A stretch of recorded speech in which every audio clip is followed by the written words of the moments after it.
montón de cosas y tomar decisiones incuestionables, y sobre todas las cosas cuestionando la corrupción que era evidente para todo el mundo e imperaba en la iglesia. Entonces, lo que hacen en el proceso del juicio, le traen una serie de los libros de Lutero, se lo abren, le dicen, ¿usted escribió esto? Sí.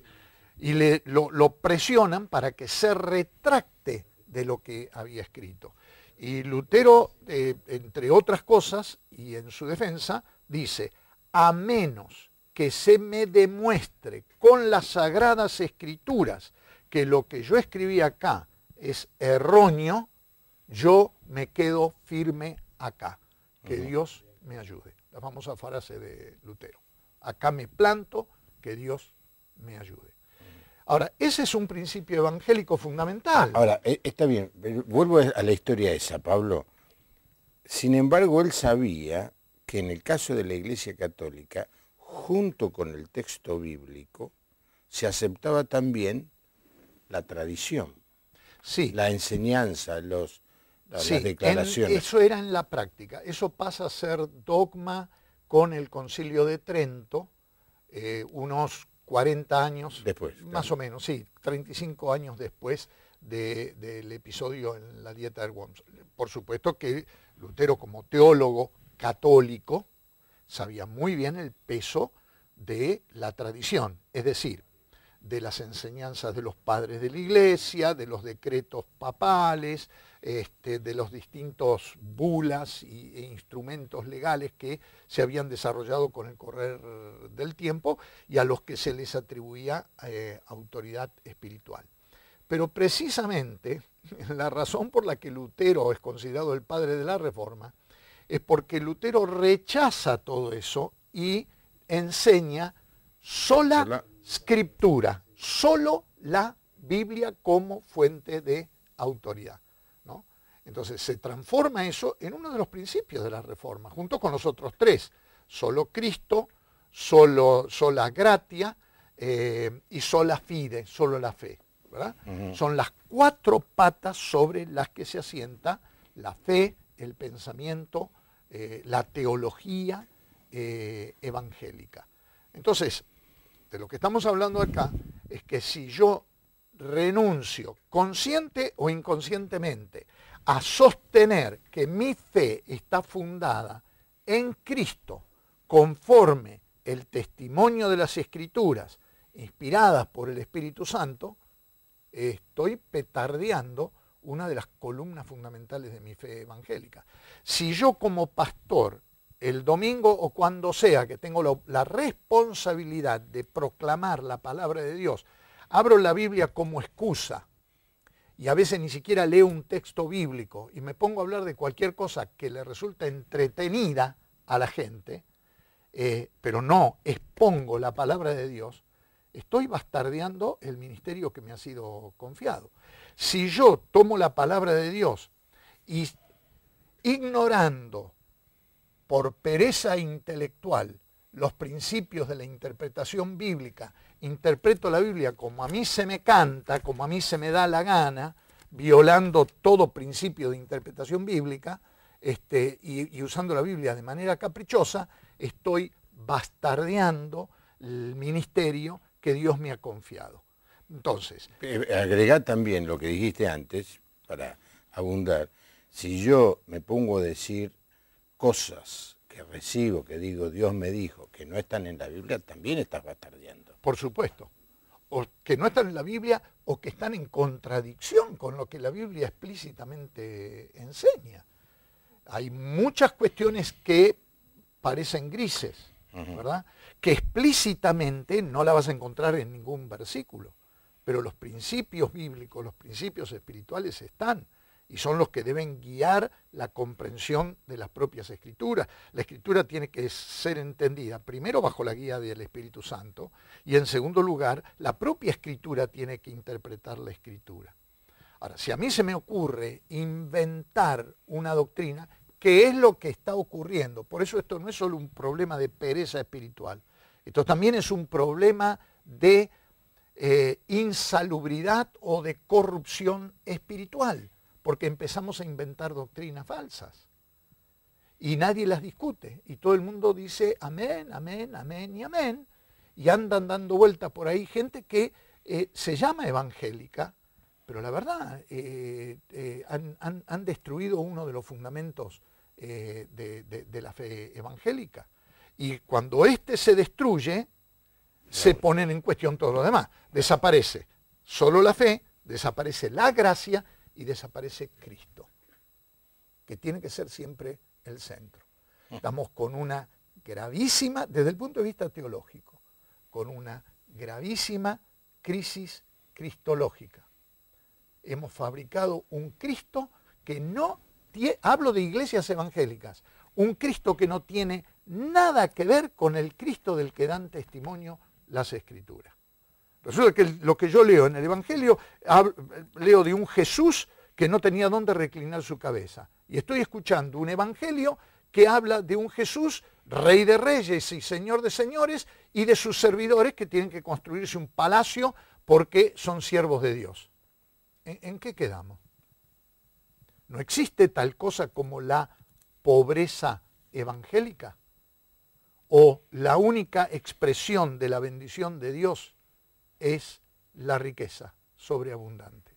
Porque si fuera así, entonces el reino de los cielos es de los ricos y no de los pobres, como dice Lucas. Buenísimo. Bueno, aquí estamos, que va a ser una noche interesante. Marta de Buenos Aires, ¿por qué cree que se llegó a esta crisis? ¿Qué es lo que pasó? Nos ve siempre, gracias. Laura de Paraná, cuántas enseñanzas, gracias, nos ve todas las noches. Francis de Formosa, entre tantas cosas que ocurren, quería saber por qué se deben cobrar los seminarios. Se lo dice al que fue el rector del seminario. Yo no estoy tan segura que esté Francis hablando de seminarios de estudio bíblico, sino esos seminarios de fines de semana, me parece. Igual, Eduardo de Villángela, siempre lo vemos desde aquí, gracias por estar del otro lado, es de mucha ayuda, todos los temas que se tocan. Rogelio, de Costa Azul, ¿por qué la Iglesia carece de doctrinas bíblicas? No se predica del pecado, de la santidad. Creo que es un deber de todos los cristianos. Bendiciones. Edith de Tierra y Fuego, totalmente de acuerdo con la introducción. Adalberto de Rosario, ¿qué opina de la doctrina calvinista como en muchas congregaciones nazarenas? Y otros quieren saber si Lutero llamó a un sacerdote antes de morir para confesarse. Es que pregunta interesante. Bueno, los teléfonos son el 4568-6452, 4568-6667, allí aparecen en la pantalla. Y también tenemos el teléfono celular, donde usted puede mandar mensajes de texto. Les pedimos a las personas que escriban un mensaje de texto, que nos digan de dónde nos escribe y el nombre para que le podamos contestar apropiadamente. No sé si te quedó alguna pregunta. Sí, son unas cuantas, aunque tocan algunos temas un tanto diversos, pero empecemos por lo más fácil. Lutero nunca se confesó antes de morir con un sacerdote. Lutero murió rodeado de su familia, de su esposa Catalina Fombora y de sus hijos, y aun cuando en el luteranismo Lutero puso énfasis en la necesidad de la confesión, ¿verdad? No como un sacramento, pero llamó la atención a la necesidad de confesar los pecados primeros a Dios, pero luego confesarnos, como dice la palabra, los pecados los unos a los otros. Ahora me tengo práctica que otra vez no se ha pedido. La hemos perdido. No, perdido. Entonces, vos cometés los pecados tranquilos mientras no te descubran, y aun si te descubren, zafá, de alguna manera, hoy en cualquier iglesia la gracia abunda. Evangélica, mientras vos pongas la ofrenda, pasa fenómeno. Usaste una palabra que quizás sería bueno que la explicara, sacramento. La Iglesia Católica tiene sacramentos, creo que son 7. Sacramentos son medios de salvación. Entonces la Iglesia, desde Pedro Lombardo en la Edad Media en adelante, ha consagrado, la Iglesia Católica, 7 sacramentos. Los más importantes, aunque todos son importantes, bautismo, Eucaristía o Cena del Señor, las órdenes religiosas o la consagración al sacerdocio, el matrimonio, la confesión, la penitencia y la extremunción. Creo que mencioné los 7. Esta idea hace que la práctica misma del bautismo sea suficiente para perdonar pecados. En el caso del bautismo, en la Iglesia Católica, con la práctica del bautismo infantil, el bautismo lava el pecado original. Una idea que los evangélicos no tenemos, porque la idea del pecado original aparece bastante más tarde en la historia de la Iglesia. Nosotros, en general, los evangélicos hablamos de una tendencia original al pecado, ¿verdad? Pero no le podemos atribuir pecado a una criatura que todavía no tiene ni siquiera conciencia de pecado, ¿verdad? Porque nuestro énfasis está más bien puesto en el ejercicio erróneo, equivocado de la voluntad en contra de la voluntad de Dios. Entonces, el pecado es básicamente desobediencia. No solo desobediencia a las leyes de Dios, sino desobediencia al proyecto de vida humana que Dios tiene para nosotros. La primera víctima de mi pecado soy yo mismo, muchas veces, ¿no es cierto? Entonces, la idea de pecado original en el concepto católico es que todos nosotros, por nuestra condición humana, ya nacemos pecadores, porque hay casi en algunos padres de la Iglesia existía la idea de hasta una suerte de transmisión genética del pecado. Es más, Ambrosio de Milán, que fue el maestro de San Agustín en el siglo IV, decía que el pecado lo transmitía el padre a través del semen a la nueva vida. Lo cual uno dice, es una barbaridad. Bueno, pero era lo que la gente creía en la Edad Media. Y así pasa y esto afecta después el desarrollo de esta doctrina en la Iglesia Católica. Ahora, la Iglesia Católica, con todo respeto estamos haciendo estos comentarios, ¿no? Dice que una persona se bautiza y es cristianizada. Sí, la Iglesia ha cambiado en años más recientes un poco el concepto. Porque tal cual como lo expresaron los padres medievales, había algo de mágico en esto. Peor todavía con la Eucaristía. La Eucaristía con la doctrina de la transubstanciación, es decir, que el vino literalmente se transforma en la sangre de Cristo y el pan literalmente se transubstancia, es decir, cambia la sustancia en el cuerpo de Cristo. Por siglos y siglos y siglos en la Iglesia Católica eso se ha creído así. Obviamente este planteo hoy no resiste el menor análisis desde la ciencia de la física, de la biología, de las ciencias modernas, ¿no es cierto? Es muy simple tomar una copa de vino consagrado y preguntarse a qué grupo sanguíneo pertenece y cuál es el RH. Es absurdo pensar en eso. O tomar una miga de pan o de la hostia, un pedacito de hostia, y hacer el análisis. No lo resiste. Entonces, han habido algunos cambios de lo que era la creencia original. Lo que no ha cambiado es la idea que la participación en la hostia, en la Eucaristía, con las dos especies o con una especie que es lo más frecuente en la Iglesia Católica, trae perdón de pecados. De allí la insistencia de comulgar frecuentemente y acompañar la participación de la Eucaristía con confesión y penitencia, ¿verdad? Esto ha sido usado políticamente por la Iglesia durante siglos, porque fíjate vos, en la Edad Media, si por alguna razón yo siendo autoridad religiosa, te excomunicaba, es decir, te quitaba la comunión, te estaba condenando al infierno. Te privaba de la fuente de salvación. Ahora, ese concepto de salvación es un concepto mágico. En algunos teólogos católicos esto está empezando a cambiar levemente, pero todavía para la gran masa de la gente, de los que comulgan, ¿se creen que es así? El pan, la hostia es el cuerpo y el vino es la sangre. Cuando en el año 2000 estuve en Italia, era el año del jubileo.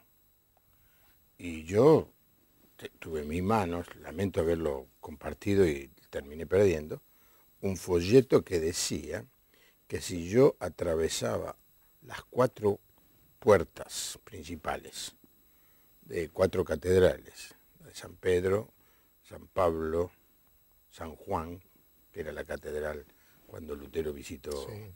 cuando Lutero visitó Roma, y María Extramuro, ¿no?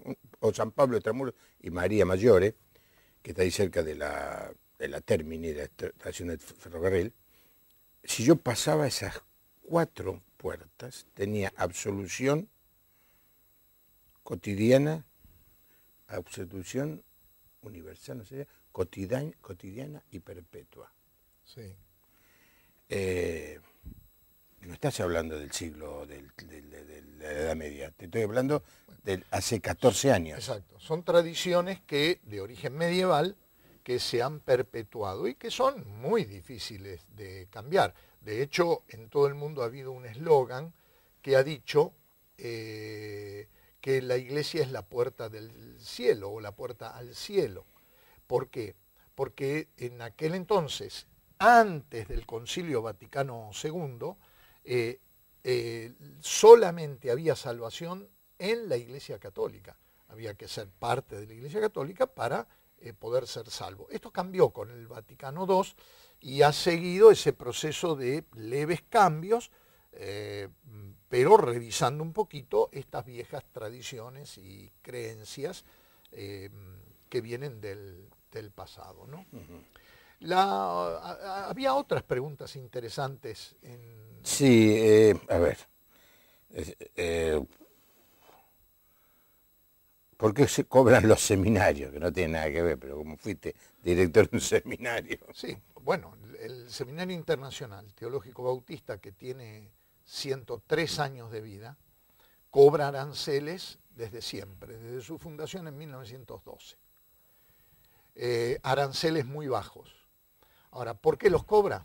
Sí, Porque no. el seminario está ofreciendo títulos oficiales y no tiene, si vos querés, Subvención. claro, y si vos querés estudiar una carrera profesional que te va a permitir entrar a la docencia secundaria y todo lo demás, además de toda la preparación ministerial, necesitas pagarlo, como en cualquier otro lugar.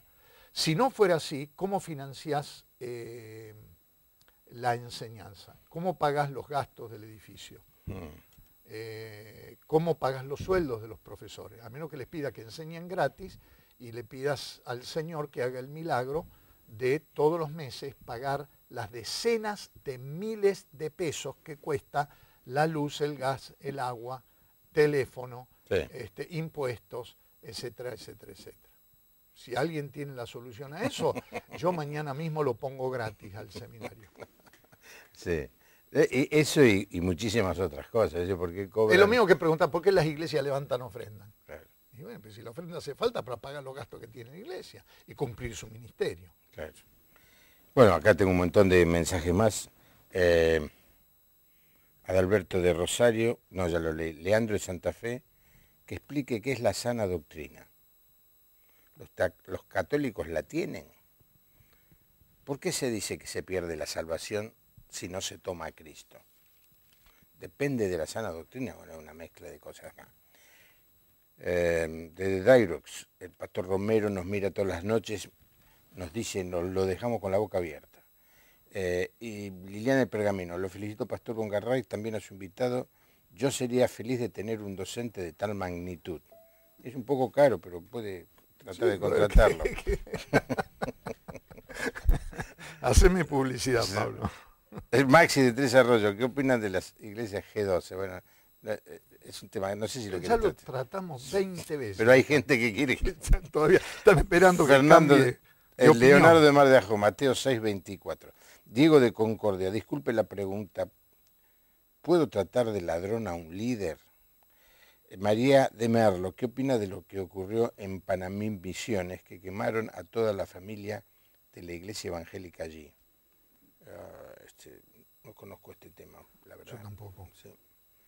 Lamento, ¿no? Porque evidentemente Sí, es un caso... hay algo serio ahí, pero Sí. desconozco la noticia. La especie. ¿No?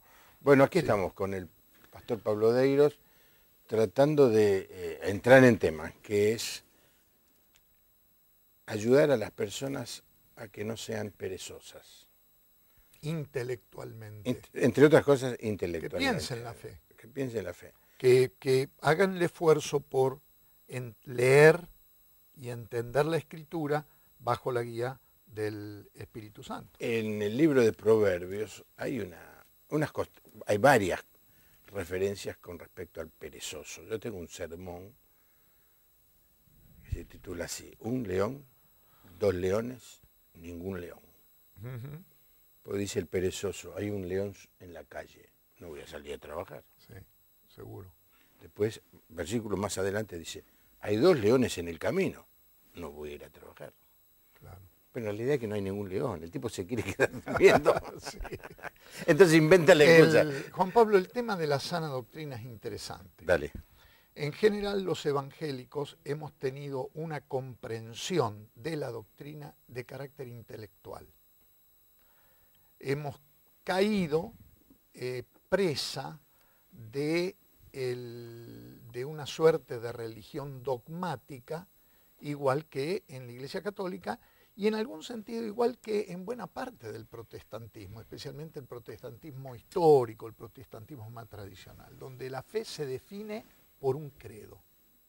Mientras vos repitas como loro el credo, y eso más o menos se ajuste a lo que oficialmente los cabezudos, los teólogos, los cabezas de huevo han definido, aprobado. Si vos le erraste en una coma, le erraste en un verbo o alguna cosa así, ñácate. Te agarra la Inquisición evangélica y te manda abajo.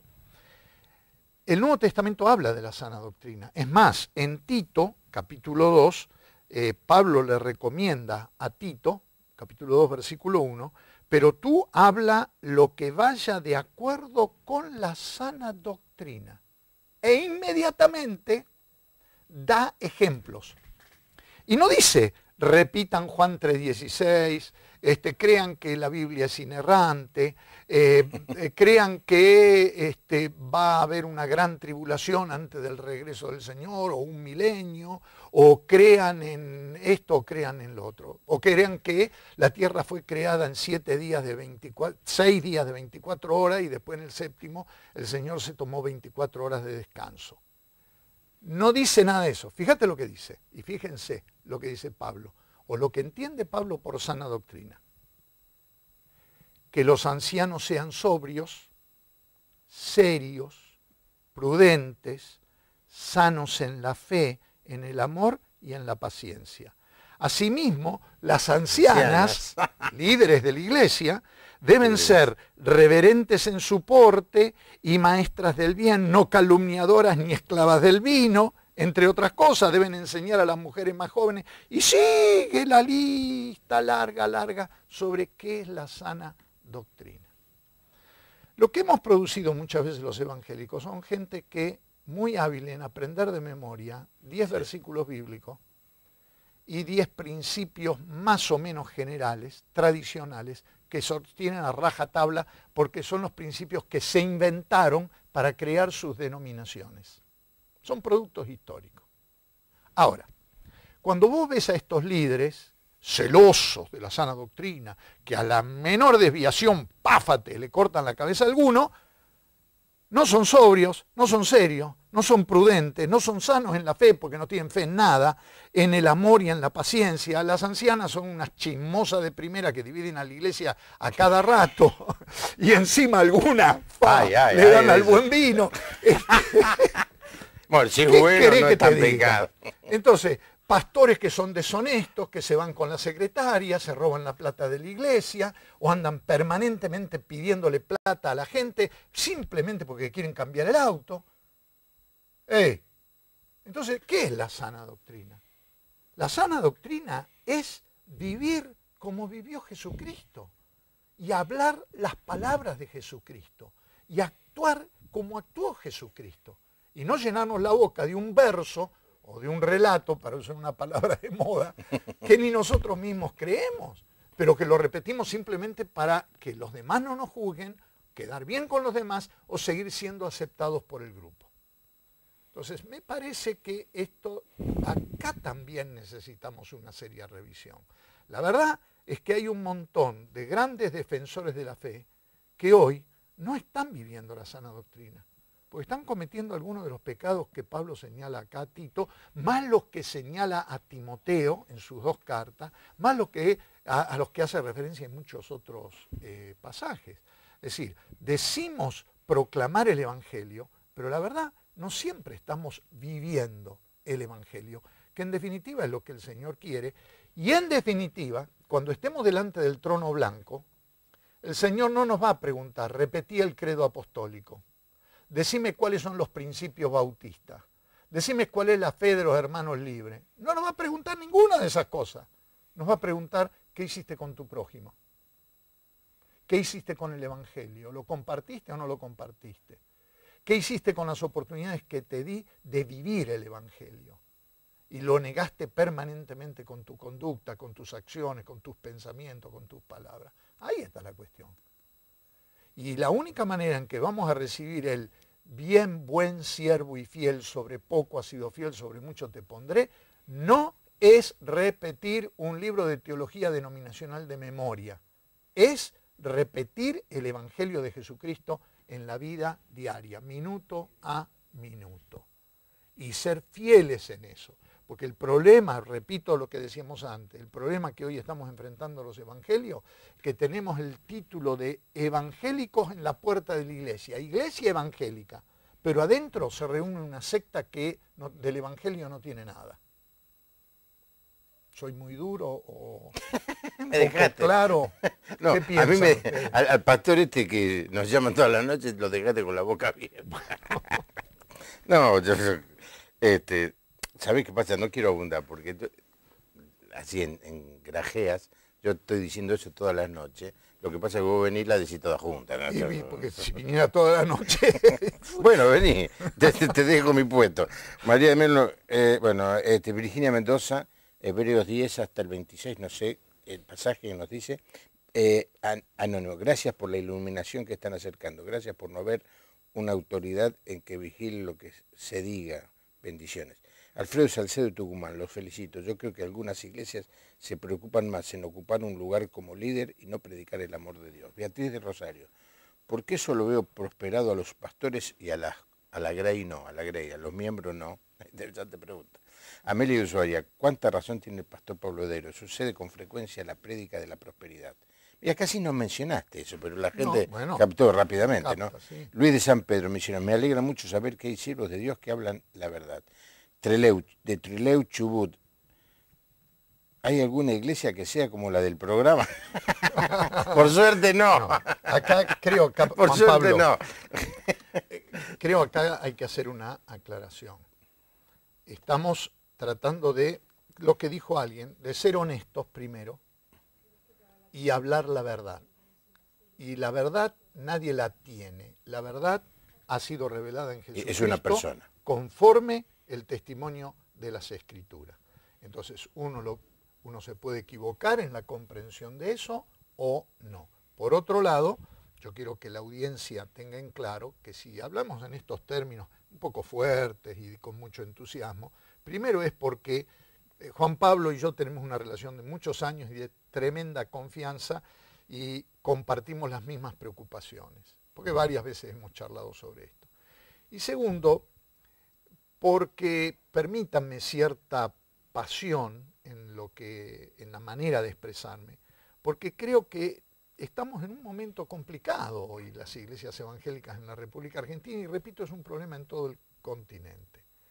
Nosotros hemos vivido tiempos de extraordinarias manifestaciones del poder y de la gracia de Dios en la Argentina, con sus deficiencias propias de las limitaciones humanas, con sus errores, con sus idas y venidas. Pero a mí no me cabe la menor duda, Juan Pablo, de que en estos últimos 30 años en la Argentina Dios manifestó su poder, su gracia de una forma extraordinaria. En buena medida el hecho de que nosotros, que fuimos criados en chiqueros diferentes, estemos conversando y teniendo una corriente de... Sí, porque yo ya te he perdonado. Gracias. De entendimiento, Yo creo que es obra del Señor, ¿no es cierto? Y vos y yo tenemos un grupo de pastores, de colegas con los que nos sentamos a conversar, a orar y a compartir estas preocupaciones más de una vez. Pero creo que esa visitación del Señor que hemos tenido, especialmente de los años 80 para acá, se nos ha escurrido entre las manos como si fuera arena. Estoy convencido que el Espíritu Santo sigue hoy obrando, lo está haciendo a través de la unidad, lo está haciendo levantando un espíritu de oración, hay varias indicaciones de ello. Pero a su vez estamos enfrentando desafíos quizás como nunca antes hemos enfrentado los evangélicos, y son desafíos serios, porque comprometen al Evangelio de Jesucristo con evangelios falsos. Y en esto con esto no se puede contemporizar, porque si perdemos el Evangelio que hemos recibido, el Evangelio que hemos aprendido de la palabra, en algunos casos como nosotros, el Evangelio que nos legaron nuestros padres, perdemos todo.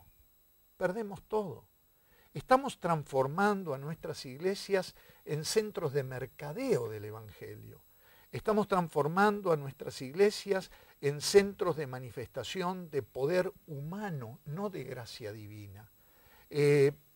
Aún algunas expresiones, digamos así, que se han quedado con la mímica de un avivamiento, pero que ya no son manifestaciones del poder del Espíritu Santo, lo que hacen es bastardear, como dije antes, el poder de Dios. Cuando yo digo en mi publicidad, venga a recibir un milagro, en lugar de venga a escuchar el Evangelio o venga a conocer a Cristo, o Cristo tiene algo, un mensaje para su vida y para transformar su vida, y cuando dejo de predicar contra el pecado, no contra el pecador, contra el pecado, y cuando dejo de invitar a las personas al único camino de salvación que es Jesucristo, estoy bastardeando el Evangelio. Cuando todo mi interés es construir un templo o dar rienda suelta a la satisfacción de mis necesidades personales y no buscar la bendición de la iglesia, que no es solo material, aunque no la niega, pero no es solo material, sino básicamente espiritual, de una vida transformada y que va siendo transformada conforme la imagen de Jesucristo, estoy bastardeando el Evangelio, y esto es serio. Pablo reaccionó con la misma fuerza y la misma pasión contra los judaizantes. ¿Por qué? No porque los judaizantes eran malas personas, sino porque distorsionaban el Evangelio. Reaccionó de la misma manera, carta a los Colosenses, lo mismo que Juan en su Evangelio y en sus cartas, contra el gnosticismo. No porque era mala gente, al contrario, muchos de ellos eran mejores que los que estaban adentro de la iglesia, pero distorsionaban el Evangelio, lo corrían a Cristo del eje, lo sacaban de la escena y ponían otras cosas. Cuando la prosperidad es más importante que la bendición de Dios, cuando mi bienestar personal, puro hedonismo, es más importante que el cumplimiento de mi responsabilidad, cuando llevar la cruz me espanta y prefiero el diván del pastor que me psicoanaliza todos los domingos desde el púlpito, estoy poniendo en riesgo el Evangelio. Y esas cosas, con amor, pero con firmeza, hay que denunciarlas. Y denunciarlas con la palabra de Dios. No para plantear otra postura distorsionante del Evangelio. Pues sabés que yo todos los viernes termino así. Los viernes, hoy no es viernes. Y termino así. Asegúrese de ir este fin de semana a un lugar donde enseñen la palabra de Dios. Si la música es buena o mala, es secundario. Si el edificio está lindo o feo, es secundario. Si el pastor es lindo o feo, es secundario. Esto lo digo porque imagínate, para animar que la gente me venga a escuchar a mí también. Pero es fundamental que se enseñe la palabra de Dios. Sí. Y no sé cómo puede este programa, porque el intento de este programa era animar a las personas a que no dependan tanto de lo de afuera, a ver qué me dice el pastor, sino que tengan la capacidad, la decisión de explorar y de aprender directamente de la palabra de Dios.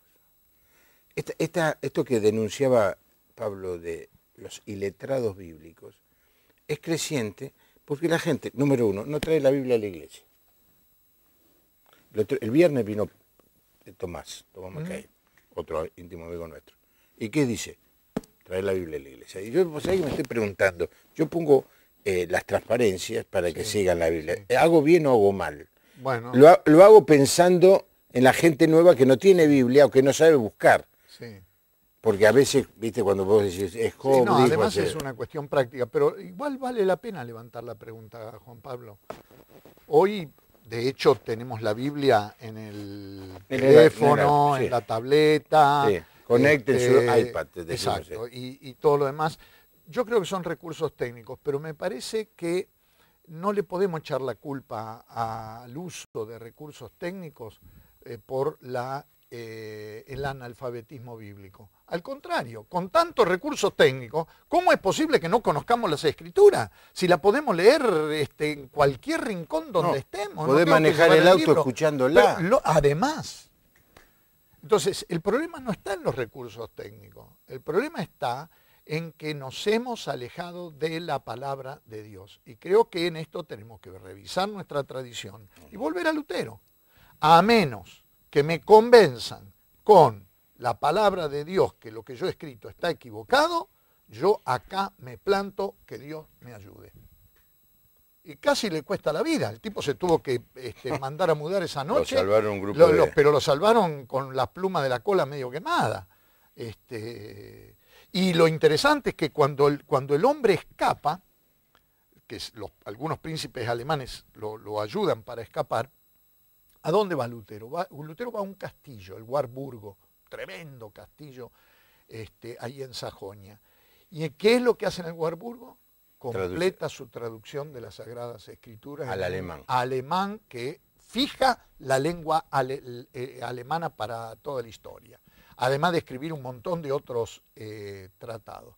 Entonces, este tipo sí que se jugó la vida por la palabra y por una clara comprensión de la palabra, y que aun cuando estuvo casi ya con el fueguito quemándole los pies, sí, en lugar de retraerse, se fue por más, es decir, fue por el doble. Tradujo la escritura para ponérsela en las manos a todo el pueblo e insistir en que la leyeran. Es decir, esto ha sido una tradición protestante. Mucha gente aprendió a leer y escribir leyendo la Biblia. Entonces, hoy tenemos los medios más sofisticados para acceder a la palabra de Dios. Y sin embargo, nunca hemos estado tan mal, me parece a mí, como en este momento. Creo que en algún programa acá yo dije que nosotros teníamos un examen de Biblia para los estudiantes que ingresaban al seminario. Uy, sería lindo. No, vos no sabés las barbaridades que ponían. Creo que ahora lo han sacado el examen, precisamente porque era inútil. ¿Quiénes son los 12 apóstoles? Isaías, Jeremías, el otro, qué sé yo. ¿Quién es Abraham? A la vuelta de mi casa hay un turco que se llama Abraham, que tiene una tiendita. Cualquier cosa que te puedas imaginar. ¿De quién era hijo Isaac? De David. No sé, lo que te puedas imaginar aparecía allí. Ahora, ¿de dónde viene eso? Eso viene de la iglesia de donde este hombre o mujer salió. ¿Cuál es la enseñanza allí? Mira, Juan Pablo, vos y yo nacimos adentro de la iglesia, por el ministerio de nuestros padres y demás. La mayor parte de los versículos bíblicos que yo conozco de memoria, chico, lo aprendí cuando tenía 7, 8, 9 años. Absolutamente. La cabeza se me endureció, no me entró más nada. Pero a esa edad aprendí la Biblia. Yo cito textos y me dice mi mujer, lo citaste en la versión del 9. Y sí, encomienda a Jehová tu camino. Espera en él. No, dice, confía en él. Claro, yo lo aprendí de la versión. Bueno, pero lo aprendí. Yo tenía 12 años cuando me gané un concurso nacional de espadeo bíblico. ¿Sabés cómo manejaba la Biblia? Así. Abría y ponía el dedo y ya tenía el texto. Claro, entonces hay que explicar. El espadio bíblico no era que espadeaba con la Biblia. No, la espada de dos filos. Isaías 23, 42. Ah. Aquí está. Habacuc 2.1. Sí, cuando te tocaba Abdías era mortal. ¿Qué? Abdías. Sí. Miqueas. Somos viejos, Pablo. ¿Qué estamos haciendo acá esta noche? Somos viejos, pero esto que estoy diciendo, Juan Pablo, esto que estamos conversando, yo creo que es para los jóvenes especialmente. Lean la Biblia. Lean la Biblia que no muerde, al contrario. Tomen el hábito de leer la palabra, de estar en contacto, de meditarla. Uno de los salmos más preciosos para la juventud es aquel que dice, en mi corazón, y en la cosmovisión, en el pensamiento hebreo, es mi mente, sí. En mi corazón he guardado tus dichos para no pecar contra ti. Y agrega, ¿con qué limpiará el joven su camino? Con guardar tu palabra. Entonces no es cuestión para los viejos, que no tenemos otra cosa que hacer, y entonces a la mañana, que ya no podemos dormir a las 6 de la mañana, nos levantamos con unos mates y no tenemos todavía el diario, entonces empezamos a leer la Biblia porque no tenemos otra cosa que hacer. Está bien, ¿eh? Ella es nueva en la fe. Ajá. Está escuchando atentamente. La cameraman. Camera woman se dice. Ah, claro, cameraman. Me leo muchas. Bueno, hay alguna. Bueno, Jesús Cuello, de la Costa Atlántica, hagan un seminario por estos pagos, se necesita mucho. Yo quiero decirle que en la Costa Atlántica está nuestro hermano Ronaldo Hassey, Ronnie Hassey, que tiene un seminario. Al lado de... Interesante, Ronnie estuvo muy vinculado con Sociedad Bíblica Argentina. Es un maestro de la Biblia, uno de mis maestros. Mauricio y Santa Fe de Llaneda, unos capos son. Bueno, ¿qué te parece eso? Capo. Bueno, de vez en cuando. Modestamente. Domínguez de Concesión Regular, felicitaciones. Gracias por dar la palabra de esta manera y no como... Bueno, son de admirar. María de Arroyo Seco, apoyo al pastor Pablo Deiro, que siempre siga así. El Dios eterno lo siga llenando de bendiciones. Amén. Maricel de Jujuy, ¿cómo se pierde la salvación? Tema que no nos vamos a meter. Alejandro y Carmen de Río Grande, qué programa espectacular, los felicito. Soy Lili, católica, que quiere decir cuando se dice que le agregue hojas a la Biblia o saque. ¿Qué quiere decir la Biblia? Cuando da esa indicación cualquiera que agregue o saque Apocalipsis, ¿no? Sí. Sí. Explícalo, dale. Sí, yo creo que lo que, primero, el versículo, no recuerdo ahora cuál es, pero está en Apocalipsis, al final de Apocalipsis, es una expresión, primero es una expresión un tanto clásica, muy común en textos sagrados, no solo cristianos, sino en otros, como una especie de maldición o advertencia para no distorsionar o cambiar el mensaje que el autor originalmente quiso expresar. En este caso Juan, inspirado por el Espíritu Santo. Y creo que en general, en la tradición cristiana y evangélica de manera particular, ha existido esta idea de no agregar material al material de la Biblia que ya tenemos. Esto en términos técnicos se conoce como el canon de la Biblia. La palabra canon significa regla, medida.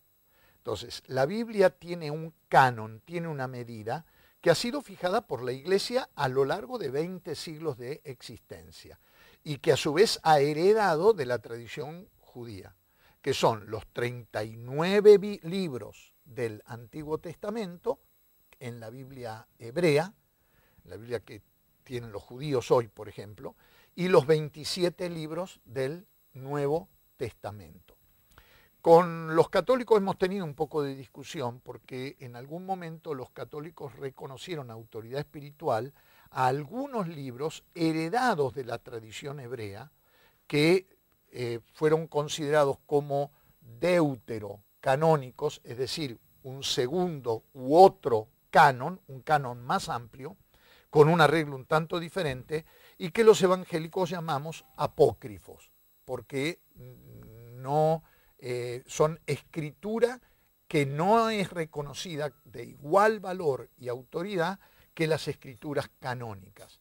En el caso del Nuevo Testamento nunca hubo discusión. Los 27 libros del canon del Nuevo Testamento han sido aceptados por todas las grandes ramas de la cristiandad, católica, ortodoxa y protestante. La salvedad de Apocalipsis o la advertencia de Apocalipsis también ha sido discutida por los evangélicos en el sentido de no agregar absolutamente nada al texto bíblico o fuera del texto bíblico que pudiera confundir a la gente, como por ejemplo notas al pie o marginales o ventanas. Sí, o cosas pero eso ya se superó. Se superó, pero hubo una gran discusión sobre eso, ¿verdad? Y el principio que estaba detrás era no violar la advertencia juanina de no agregar absolutamente nada al texto o a la página impresa que pudiera confundirse y ser interpretado como parte del texto.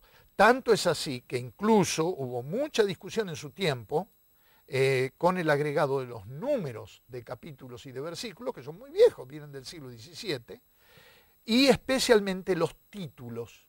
Los títulos no figuran ni en el original hebreo ni en el original griego, como no figuran tampoco los números de capítulos y los números de versículos. Ahora, con el correr de los años ha habido un entendimiento en general entre todos los cristianos de que estos eran elementos que ayudaban al manejo de la Biblia. Y es cierto, al tener el texto dividido en capítulos y en versículos, se hace más fácil la búsqueda. Al tener referencias bíblicas paralelas, ayuda al estudio del texto. Y muchas veces las notas son notas que también prestan su buena ayuda. Sí. De todas maneras, yo como presidente de la Sociedad Bíblica le digo, cuando usted compra una Biblia y tiene notas, las notas no son inspiradas, son motivos de discusión. Me acuerdo salió una Biblia que mucha gente muy celosa la aceptó, se llama la Biblia de Scofield, con los comentarios de un teólogo, Scofield, en donde él explicaba que el reino de los cielos no es lo mismo que el reino de Dios.